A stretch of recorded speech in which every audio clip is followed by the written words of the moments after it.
Investigation. Millions of patients may have been subjected to unauthorized pelvic exams while undergoing surgery. Many never even found out.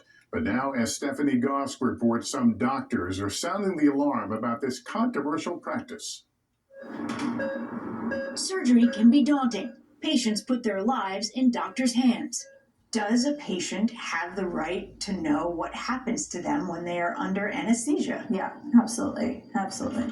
But according to doctors and medical students NBC News spoke with, sometimes surgery patients are given one of the most intimate procedures without their explicit consent, a pelvic exam. On the surface of it, it seems like a violation of medical ethics, is it? I would say it's a violation of bodily autonomy, certainly. It may sound surprising, but Dr. Julie Kaur, an OBGYN, says the practice has been around for a while. Although exact numbers are hard to pin down because patients are often unaware, a recent study estimates that more than 3.5 million men and women may have received an unconsented intimate exam within the past 5 years.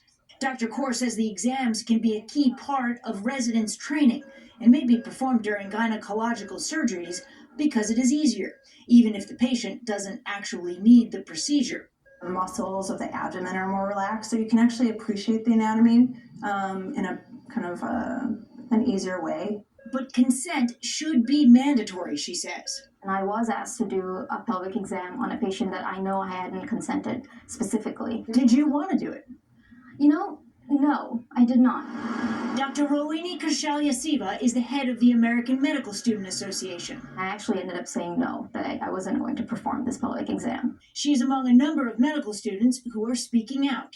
It's just morally wrong. If you were in that position, would you want that happening to you? Attention to the issue has led to 25 states enacting laws requiring explicit consent for pelvic exams on a patient under anesthesia. The American College of Obstetricians and Gynecologists states that if the exam offers a patient no personal benefit and is performed solely for teaching purposes, it should be performed only with her specific informed consent. Some doctors have resisted the need for specific consent, arguing it's not necessary if general consent is given before going into the operating room, and the pelvis doesn't need to be treated differently than any other part of the body. But Dr. Kaur disagrees. Because if you ask a patient how they feel and whether they would want to know if a student was doing an exam, patients overwhelmingly say, yes, this is different. And she says doctors should listen.